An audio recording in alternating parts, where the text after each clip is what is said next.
Unlock the power of your mind. This is Provocative Enlightenment with Eldon Taylor. Thank you for joining us today and welcome. This is an hour devoted to learning something more, not just about the world of shoes and ships and sealing wax, as my pretty bride likes me to say, but about how, what, and why we think and believe as we do. An hour for the open-minded, willing to challenge some of those old ideas behind what we think we know, who we are, and who we might become. I'm Eldon Taylor, and this is Provocative Enlightenment. All right, our chat room is open, and my partner Ravinder awaits you there now. You can log on by going to Eldon Taylor, that's ELDONTAYLOR.com/chat. So, Ravinder, say hello to the folks, and let us all know about your chat room and how our listeners can experience the chat even when they're catching a replay. Yeah, you can. You simply go to eldontaylor.com/chat, in case you haven't heard that URL before. You can come join us while the show is live on the air. And, you know, we have some great conversation going on there. It adds an extra dimension to the show itself because we ask each other questions and get answers and feedback regarding it. But if you can't tune in live, you can always hit the replay for any time during the following week. So come in and check it out. You know, another thing that happens to the chat room is that sometimes we can be short time, and taking a phone call can, you don't have the time for that. But a question that's come up in the chat room, you're posting to me, and quick questions. I often can get a chat room question on where we don't have the time to take an actual phone call. So do join her in the chat room. Every week I read some of your letters as our way of paying respect to the very important role you play in making this show successful. Last week, our show featured Dr. Darren Weissman, and we discussed his upcoming book and healing techniques. Gwyneth wrote, "Thanks for the informative show today." LaCree wrote, "Great show." Judy wrote, "Love Darren Weissman and Eldon Taylor." John wrote, "I have a hard time believing that the bang-bang treatment Weissman gave your caller really worked to remove her fears. It sounded more like a brainwashing technique. I would have loved to have you question the caller afterwards about her fears with an eye to whether or not they remained. Do you really believe this rat-a-tat-tat approach works to eliminate deep-seated problems just like that?" Well, the answer in one word, John, is no. Now, that does not condemn the approach. It simply states that deep-seated issues are unconscious in nature and almost always, until they are made fully conscious, will continue to exert both force and power over our thinking and behavior. Further, just knowing that we made maladaptive choices at an early age, and even knowing what those choices are, does not necessarily relieve us of the burden they place upon our psyche. Now, we're all familiar with what is termed ANTS, automatic, negative thoughts. These thoughts are reflections on our adaptations and beliefs. They are not easily eliminated by simple affirmations. Indeed, the hard data suggests that your defense mechanisms, that conscious sentry in your mind, will mitigate whatever affirmation you consciously speak to yourself with its own series of ANTS. Add to this the stratification of the various defense mechanisms, their strategies, and how they have been built up to deal with the issue, and I tend to believe that what you heard was a very good starting point. All right, moving on. Maud Girl wrote, "I was blessed with both Eldon's Inner Talk CD and Dr. Weissman's book as gifts when I had a head injury a few years back. Sometimes the release was so amazing I cried in joy." Monica wrote, "Dear Eldon, I can't tell you how grateful I am to have discovered you, your books, and especially your wonderful CDs. We have purchased over 70 of them over the past 6 months or so and have found them to be extraordinary. The growth and movement we have experienced has been remarkable and remarkably easy compared to the long and arduous road we have traveled in our search for self-awareness and healing." Well, thank you very much, Monica. Now, how do you like that one, Ravinder, for a new warm fuzzy? I like my warm fuzzies. You like, okay. Linda wrote, "Love these CDs. They are a great help to my son in med school and my daughter doing grad work at Columbia." Janet wrote, I am currently penniless and grateful for your mind book, listening to the Serenity CD over and over. I start a new job in the fall, and thank you for the free self-help items until I can afford to purchase more. Katie K. wrote, thank you for making these available and for all you do. You're awesome. Now listen, what Janet and Katie K. are talking about is our free InnerTalk programs that we make available as just a part of our own Pay It Forward program. They are not samples. They are the real deal, the patented and scientifically proven effective InnerTalk technology. Double-blind study after double-blind study carried out by independent researchers at leading universities such as Stanford, for that matter by governments, have repeatedly validated the power and effectiveness of InnerTalk. So don't delay. Get yours today. Just go to InnerTalk, INNERTALK.com, and choose free programs from the left-hand navigation pane. It's really that simple. All right, that's all the time we have for letters today, but I do invite you to opine by sending your email to eldon@eldontaylor.com or by joining me on Facebook. We can't get all of your letters on the air, but they do impact our programming, and once again, I both appreciate and thank you for your feedback and continued support. Now to today's show, Wabi Sabi Love, the ancient art of finding perfect love in imperfect relationships, with the author, Arielle Ford. Quoting Arielle, after joyous beginnings, many couples find their dreams of perfect love replaced by frustration, criticism, defensiveness, and emotional distance. Yet the key to enduring love lies not in chasing an ideal. Close quote. Lasting love, therefore, seems to require that we embrace the very flaws, quirks, and differences that make each of us unique. Now, Wabi Sabi is an interesting term. Wabi Sabi represents a comprehensive Japanese worldview, or ascetic, centered on the acceptance of transience and imperfection. The ascetic is sometimes described as one of beauty that is, quote, imperfect, impermanent, and incomplete, close quote. It is a concept derived from the Buddhist teaching of the three marks of existence, specifically impermanence, the other two being suffering and emptiness, of absence of self-nature, of course. Pared down to its barest essence, Wabi Sabi is the art of finding beauty in imperfection and profundity in nature, of accepting the natural cycle of growth, decay, and death. It's simply slow and uncluttered, and it reveres authenticity above all. All right, let me introduce our guest. Arielle Ford is a nationally recognized love expert and author of Wabi Sabi Love and the bestseller, The Soulmate Secret, Manifest the Love of Your Life with the Law of Attraction.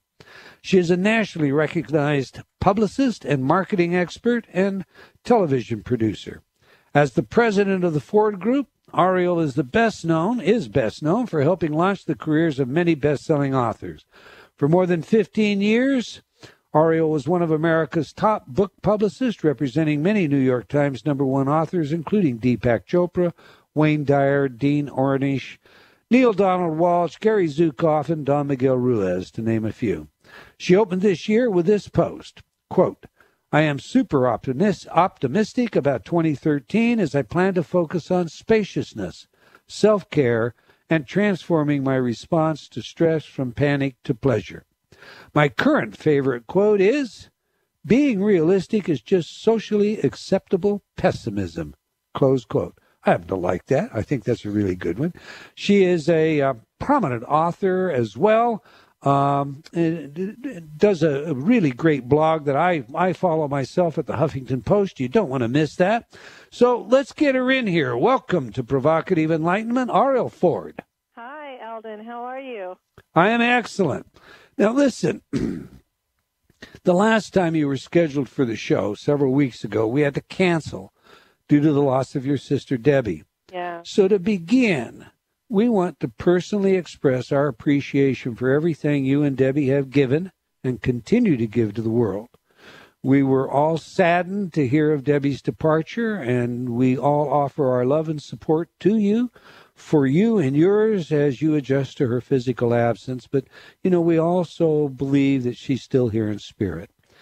It would be unfair of me not to give you an opportunity to comment on her passing, and so would you like to make some comment on that subject today before we begin? Oh, well, thank you. Yeah, it's quite an adjustment, but, you know, she's a very bright light and a big spirit, and she's been busy visiting me in my dreams and talking to people she knows and people she doesn't know and coming through with all kinds of wisdom. So, From what I understand, she plans to continue teaching from the other side, and we'll see how that works out. But yeah, thank you so much.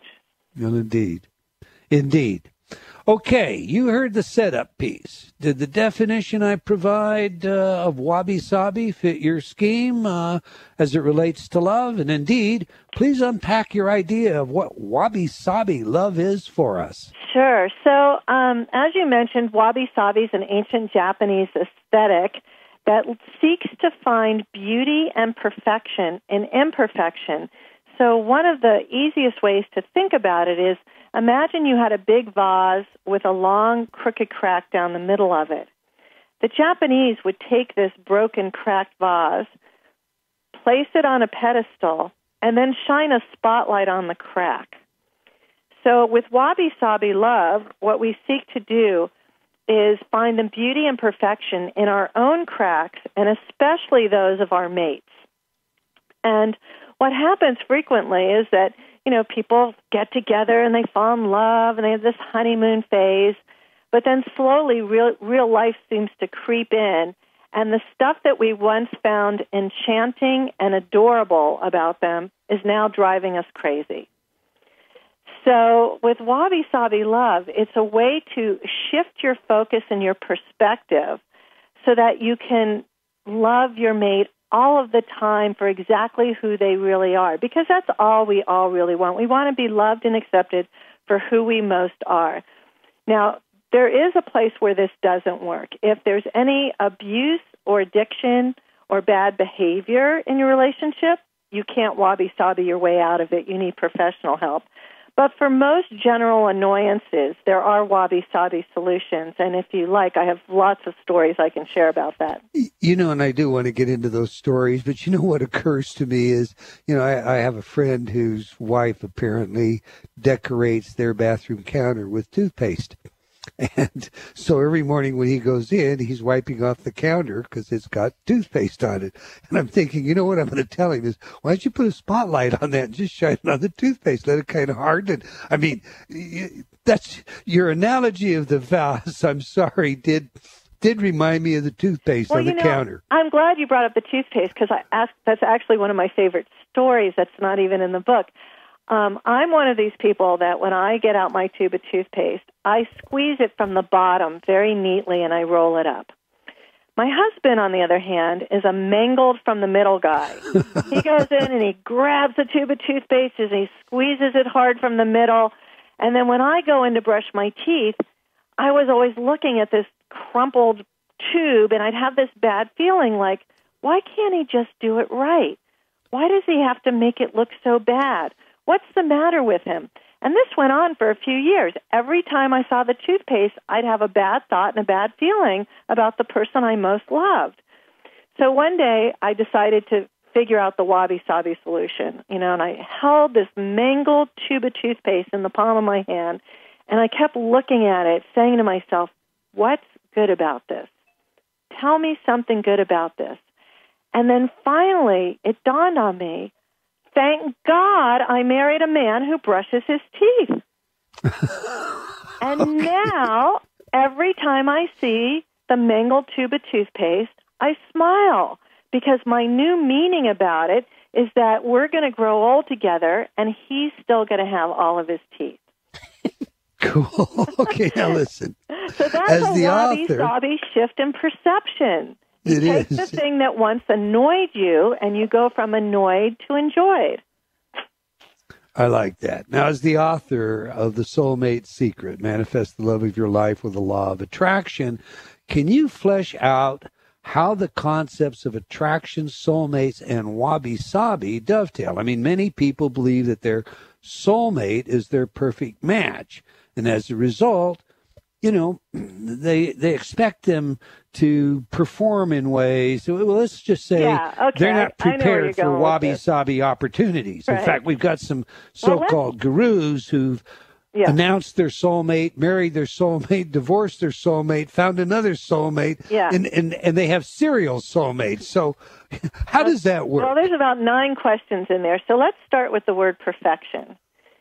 Okay, so we have all been brainwashed by the media and society to seek perfection in ourselves and our kids, our careers, and our mates. HGTV would like us to have the perfect homes. And I believe the word perfection needs to be changed to pure fiction because it doesn't exist. And when we're seeking perfection, we end up, upset, frustrated, disappointed because we're going after something that doesn't exist that we can't have. So that's the first part of it, perfection. Now, in terms of a soulmate is not a perfect person, but they are the perfect person for you. So that's the difference. So yes, you can manifest a soulmate, but if you have delusions that everything's going to be easy all the time and everything's going to be peachy, well, you're just crazy. That's not the way the world works. In fact, Dr. John Gottman, who's one of the leading researchers on marriage, says that every relationship, every marriage has at least 9 irreconcilable differences, and that's normal. So you're never going to agree on everything, and you're not supposed to agree on everything, which is why learning how to be a Wabi Sabi Love artisan is so important, because you can learn to find love and laughter and lightheartedness in things that you're now choosing to drive you crazy. Because the truth is, Ravinda didn't wake up this morning saying, gee, I wonder how I could make Eldon really nuts today. What's the thing I could do that would really annoy him and get under his skin? You don't know her very well, do you? What a bet, Arielle. Nobody's thinking that way. Nobody's waking up saying, how can I annoy my spouse? We're all doing the best we can. And the truth is, if she is doing something or you're doing something that's annoying her, chances are it's really her problem or your problem because you're the one who's having the reaction to it. I'll give you a for instance. In our house, the washer and the dryer is in the dining room of all places, and it has these doors. So I like that cover them up. I like to keep the doors closed all the time because I don't want to look at the washer dryer. Brian, who happens to do the laundry in our house, is always leaving the doors open. And for years it drove me crazy. And then I realized, you know what? It doesn't bother him. It's not his problem. It's my problem. So as soon as I see it, I close the drawer, close the doors. I happen to leave drawers open. I don't mean to leave them open. I just never close them completely. So he just walks around after me closing them. Now, he could say, why can't you close the drawer properly? Which he did for years. But then one day he just figured out, oh, you know what? You have a blind spot when it comes to this. I'm just going to do it for you. And I know that sounds really simple, but if you add up all the little things that get on your nerves and you decide to take personal responsibility for them, it's the end of the problem. You just described my household. I do the laundry and close her drawers. I was just about to say, I have finally discovered the secret to the perfect marriage. And that is when the husband does the laundry. I talk to lots of people, and I keep encountering the people who have the best relationships. The husband does the laundry, and I used to leave all the drawers open too. I'm not going to get behind that one, folks. There's a company called Bosch. It's spelled B-O-S-C-H. They make kitchen appliances, and they recently did a study, and they found out the number one thing that couples fight about is how to load the dishwasher. Because some people like to put the silverware points up, and some like to put it points down, and some like to put the dishes really close together, and some like space between the dishes. And people have these huge arguments over it. It's crazy. You could just decide, who is it more important to? Like for Brian, he likes the points down because he thinks it's safer. I like them up because I think they'll get cleaner. But you know what? It's not worth fighting over. She's describing our household again. She really is. And when it comes to the dishwasher, see, I follow the instructions in the manual. They tell you which direction to point everything. Oh, what do they say? That's what I do. Everything is supposed to point inwards. When my husband does it, he points everything outwards, and it used to drive me nuts until I started paying attention to how the dishes were coming out. And his success rate of getting everything clean in the dishwasher was better than mine. So now I'm copying him. So there's your Wabi Sabi on that one. I'm telling you, listen, this stuff really works. Right now, 50% of first marriages, 67% of second marriages, and a whopping 74% of third marriages end in divorce. Okay? Because we're constantly picking each other apart and whining and complaining, which doesn't work. You know, just find a fun way to deal with it. I'll give you a quick example. One day early in our marriage, I was standing in front of Brian. I had my left hand on my left hip and my right index finger wagging in his face, and I was carrying on about God knows what. I don't know what I was upset about. And as I stood there, I witnessed what I was doing, and I stopped, and I said to him, you know, the next time this happens, and unfortunately there's probably going to be a next time, could you just kindly, gently, sweetly say to me, when did Sheila enter the room? Now, Sheila's my mother's name, and I love my mother to death. She's the coolest woman I know. But she can be a little bossy and overbearing. And Brian got it instantly, and he said, yes, and the next time I'm too patronizing, you can call me Wayne. That was his dad's name. So very, very quickly, we went from what could have been World War III to creating these very fun and funny code names for each other, so that the next time I was getting really bossy, he just looked at me and smiled and said, oh, I see Sheila's here. And we had this instant wabi-sabi way to diffuse a difficult situation.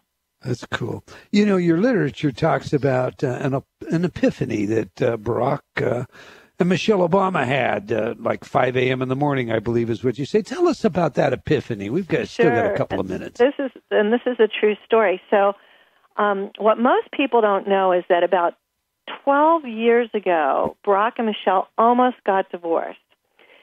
She had this very big corporate job.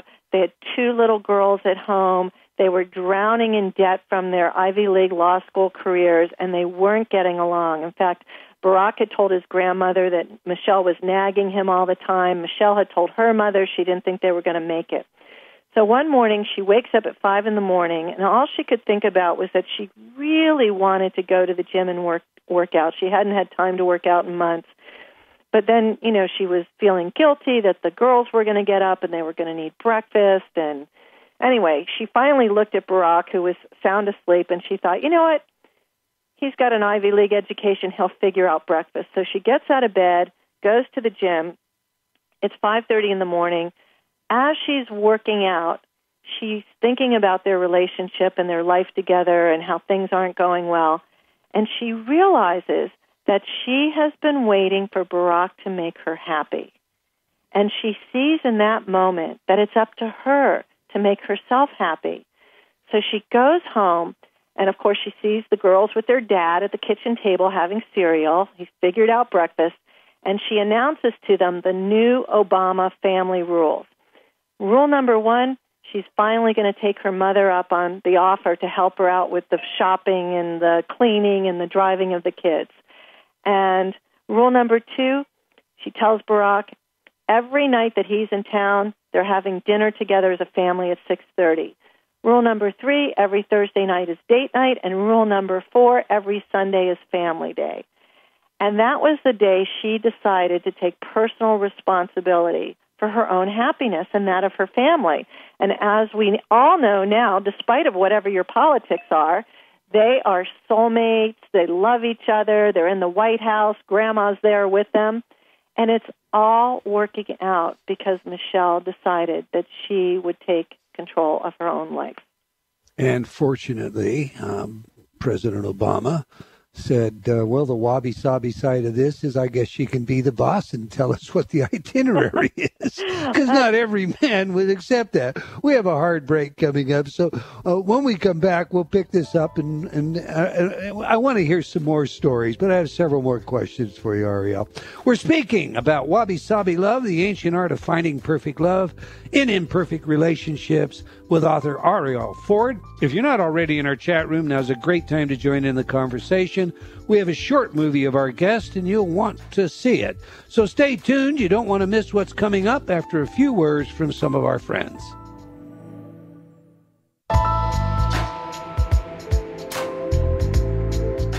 Unlock the power of your mind. This is Provocative Enlightenment with Eldon Taylor.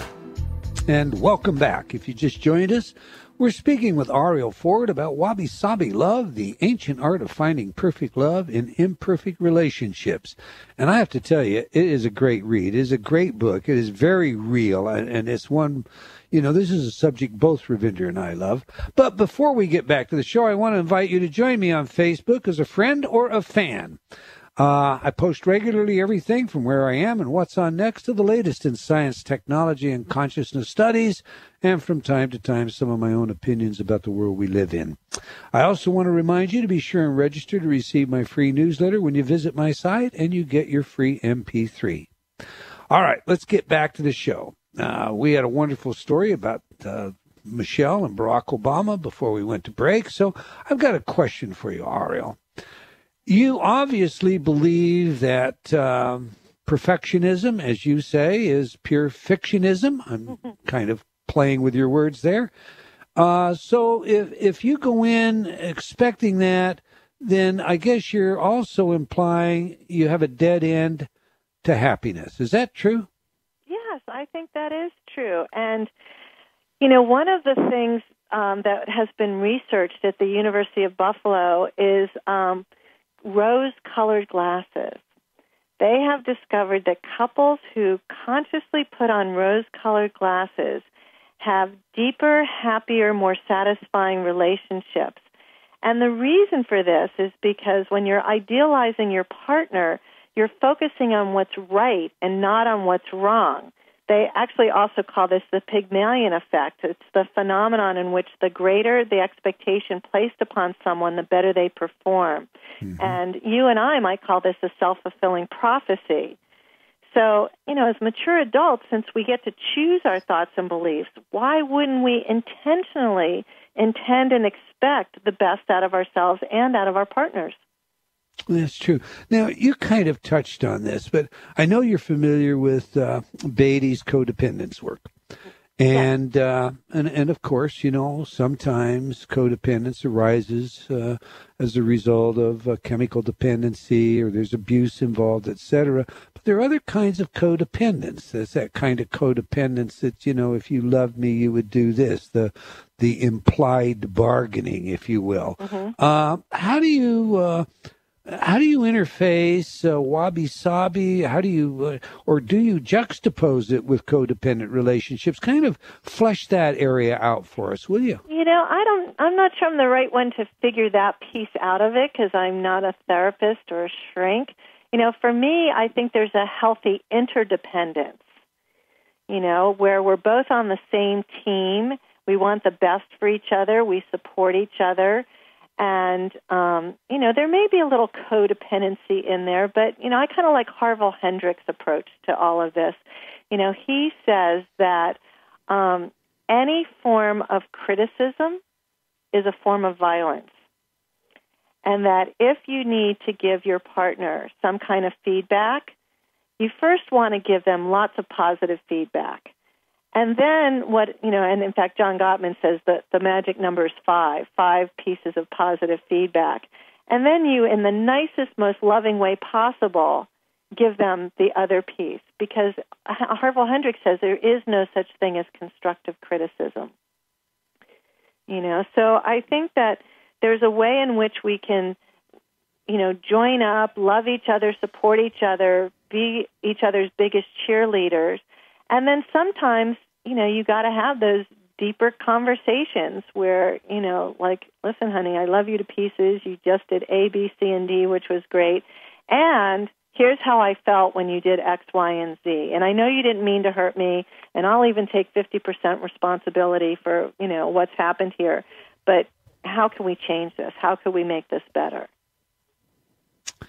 I like your general message, and within couples, maybe the absence of construct. I guess where I am is I reject the notion that there's no such thing as constructive criticism. And I hate to do that, but criticism is either going to be negative or it's going to be intended with the highest best. And if it's intended with the highest best, isn't that what constructive means? I haven't given it all that much thought. So I don't really know. I would say, for myself, I tend to get defensive. So if you're going to tell me something I don't really want to hear, you better do it in a really sweet way. So I like the idea of 5-to-1. That's good. Yeah, or what they call, the Oreo technique. A little love here, a little dissonance here, a little love on the other side. Right. But I think you got to set people up to win. To let them know that, listen, I love you. I'm your best friend. I'm here for you. And I see that what you're doing about A, B, and C isn't really supporting you in the highest way possible, and I want to talk to you about it. Yeah, and now, I would see that as constructive criticism and a perfect example of how you might introduce a subject that would enable the person you love to appreciate themselves and life more, or at least introduce the ideas so that they could weigh it, evaluate it, discard it, or do whatever they wanted to do with it. Yeah. And maybe that is just the best definition of constructive criticism. Next time I talk to Harville, I'll ask him what his definition is. I'll get back to you on that. Well, that's good. All right, what about our partner consistently doing something that truly makes us crazy? I mean, and your toothpaste analogy is a good one, but it's also, well, I hope whoever I married will brush their teeth because I plan on kissing them. Well, let me tell you another story. So I have these friends, Ed and Deb, and Ed is this big teddy bear of a guy, and Deb is this real sort of, make a list, cross it off, get it done, buy the book kind of gal. And they've been married for 15 years, but the one thing that really drives Deb crazy is that Ed is always holding her up. So, for instance, they were at the bank the other day, and they were standing in line waiting for a teller. And Deb's tapping her foot and getting impatient because she's got other things she wants to get done today. Finally, the teller opens up. She turns around to grab Ed. What's Ed doing? He's talking to the 8-year-old little girl standing behind him. And Deb hears him say to the little girl, "What did the baby strawberry say to its mother?" The little girl looks up and says, "I don't know." And Ed says to her, "Mama, I'm in a jam." And the little girl laughs, and her mother laughs, and Deb, she's pissed off. She's grabbing Ed by, the scruff of his neck, pulling him over to the teller. So they finish their banking. They go outside. They cross the street to go to the farmer's market because Deb wants to buy salad fixings for lunch. And she's looking at the lettuce and the tomatoes and the cucumbers. She turns around to talk to Ed. Ed's gone. So she goes looking for Ed. Where does she find him? He's sitting on the curb with a 10-year-old little boy who looks like he's totally depressed and miserable. She walks over. She hears Ed say to the boy, "How does a camel hide in the desert?" And the kid, looks up. "I don't know." "Camouflage!" And the kid laughs, and he smiles for the first time in days, and his mother's happy. And Deb, what is Deb doing? She's crying. Why is she crying? Because for the first time in 15 years, she finally gets that Ed isn't waking up in the morning telling these dumb jokes to make her crazy. Ed just wants to make people smile. He just wants to bring light and love wherever he goes. And then she fell in love with her husband all over again. That's a cool story. I like that story. And you probably know them. It's Ed and Deb Shapiro. That's their story. I love your book, and I love your approach. And maybe because I was excited about talking to you about this material and getting into some of these stories, sharing them with our audience, I neglected to ask you a question that I'm being prompted out of our chat room right now to ask. And Dee Wallace and I had a conversation, and it's all about the song of your life. Dee believes that we should all have a song that is the song of our life. So Celestial is asking me from the chat room, be sure to ask Arielle what her song of life is. Oh, easy. Defying Gravity. Defying Gravity. That's your song of life? From Wicked. Well, that's my favorite song. Oh, wow. Okay. Defying Gravity.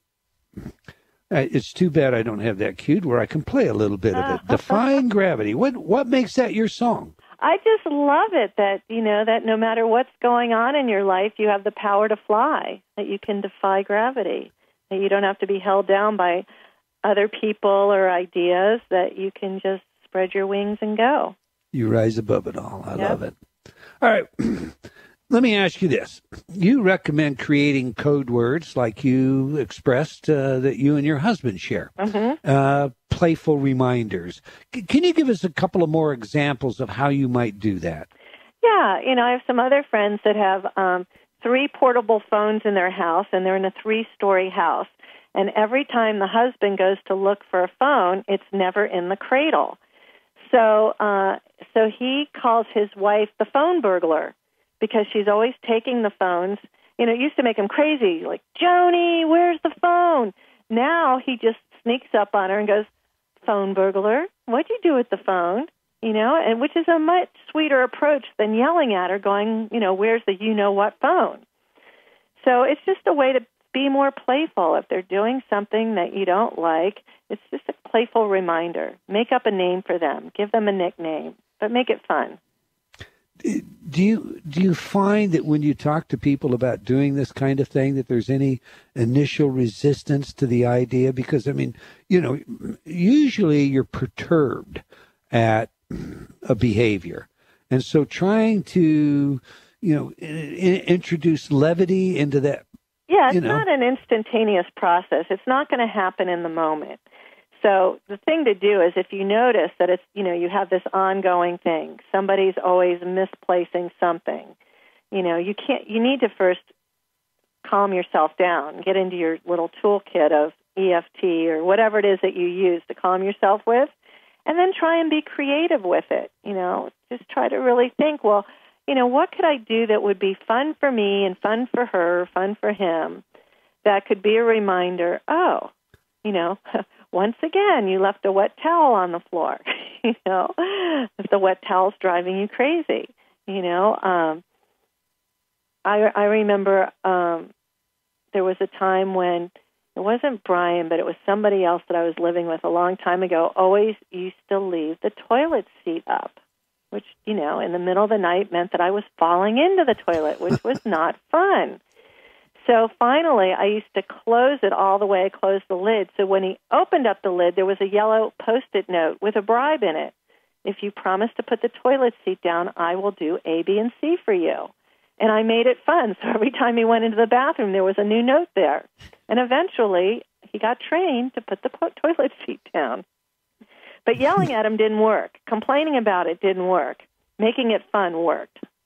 The operative word there is, of course, trained. I often say my wife has trained me, In all these stories that you're telling, there is a level of responsibility that you're taking. And in the instance with your husband, you recognize the behavior, the Sheila behavior, and that's behavior you don't want to manifest. And so it's easy for you to say, oh, whoops, I'm sorry. Whenever you see this, remind me of it. Okay? Yeah.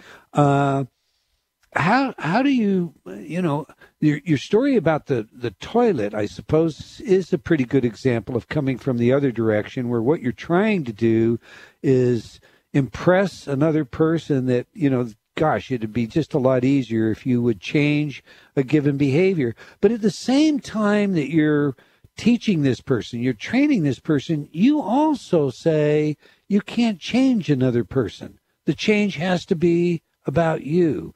Can you, balance that for me? Well, I don't think it's always black and white. In most cases, I really believe you have to take personal responsibility for the thing that's making you crazy and make up a new story about it so that it's fun for you.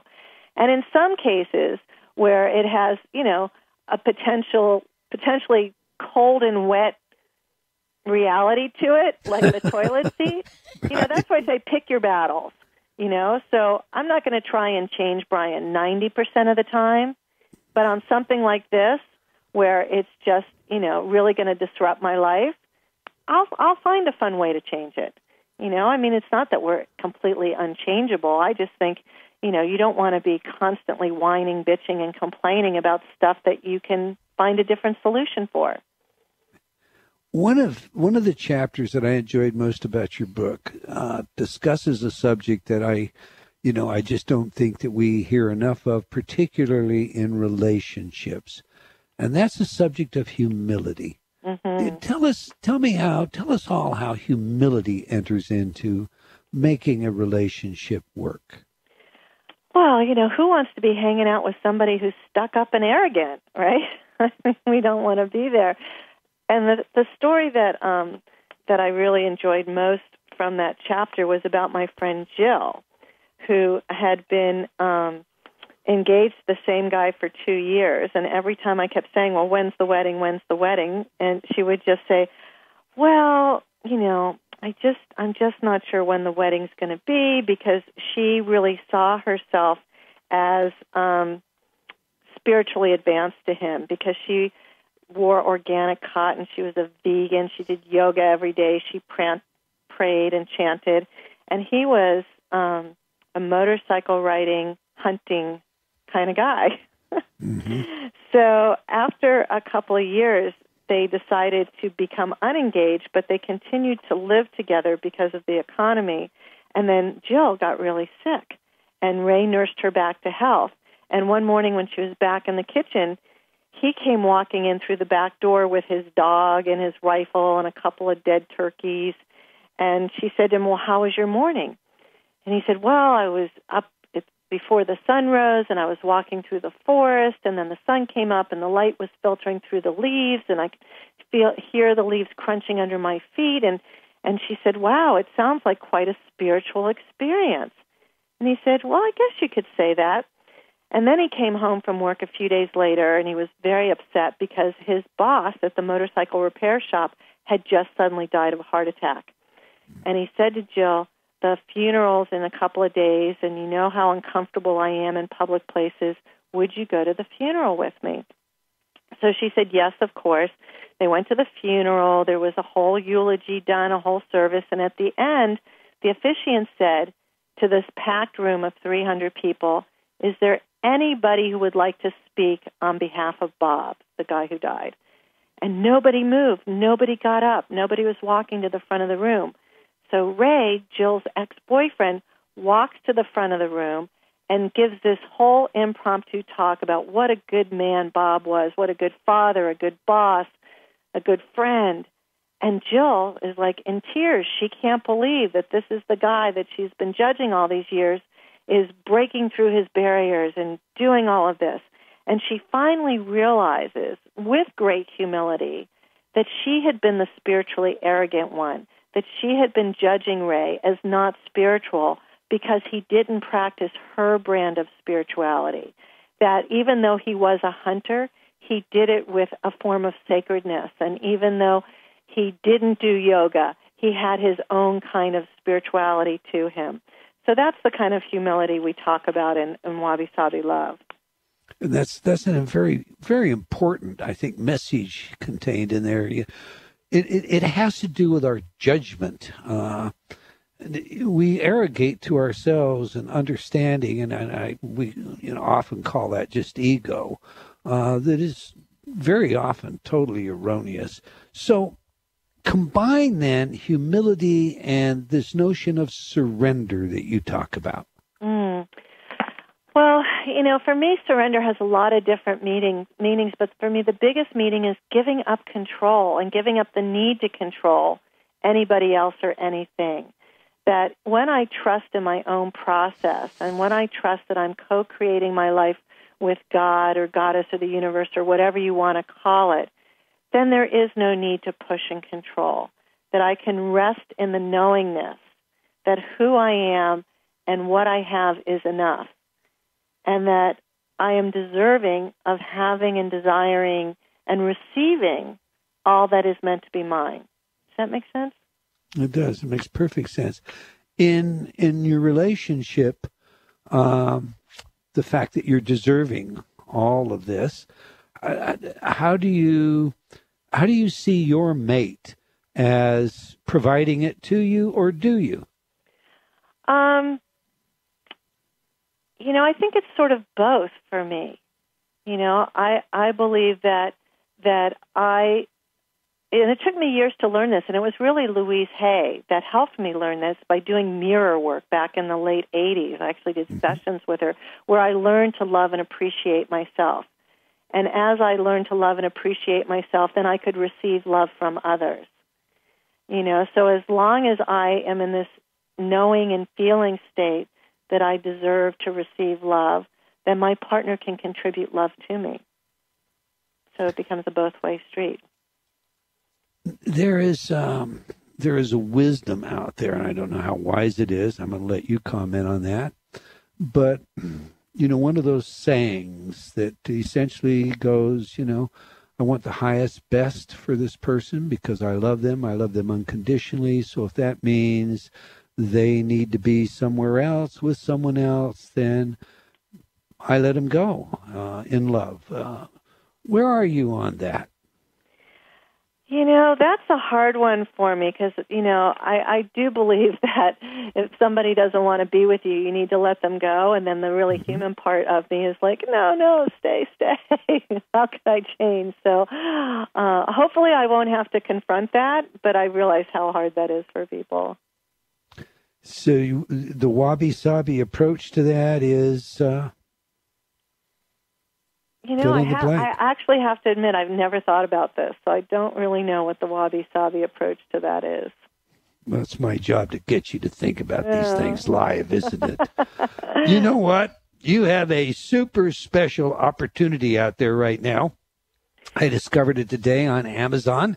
Your book is available on Kindle at a special price. Tell us all about that. Yes, Amazon.com and BarnesandNoble.com and iTunes have the electronic version, the Kindle version of Wabi Sabi Love for $2.99 now through May 6th. And I can't even believe they're doing that, $2.99. So, I would think that if you're in a relationship, you've got to be willing to spend $2.99 to figure out how to have more fun with it. If you're not willing to spend $2.99, you don't belong in the relationship, period. That's my view. I have your hardback. It's $24.99. It's worth every bit of that. It is a marvelous read, and I'd highly recommend it to everybody. In about 1 minute that we have left, Arielle, please tell everybody how they can learn more about you, your website, your Huffington Post blogs, et cetera, and so forth. Sure. Well, the easiest way to find me is at wabisabilove.com, and you can get a free chapter of the book there, or if you go to wabisabilove.com/gifts, there's a 5-part free video series and some free ebooks. Or if you're single and you're looking to manifest love, go to soulmatesecret.com. And on Facebook as well. So those are the two best places to start, wabisabilove.com and soulmatesecret.com. And your word of the day then, in departing, your final message to our listening audience? Wabi Sabi. Wabi Sabi, I love it. It is indeed a great book. Ravinder, you love this message, right? I do. We have been asked so many times what the secret is with our relationship, and I think time and time again through this conversation, Arielle is just smacking it on the head. It's like, that's right. It's real. The idea of the perfect soulmate and everything is going to be wonderful forevermore doesn't exist. That's right. It doesn't exist. Well, I don't know about that. You're rather perfect, and it sounds like Arielle is as well. But I love vases with cracks. That's a joke. Okay. Well, let me just leave you with one line from Sam Keen. Very quick. We come to love not by finding a perfect person, but by learning to see an imperfect person perfectly. I love it. I love it. All right. I want to thank you for joining us today. All of you, Arielle, you're a wonderful guest, as you well know. I want to thank the team at Hay House for producing this show and making it so pleasurable. Remember, wherever you are in the world, believing in yourself always matters.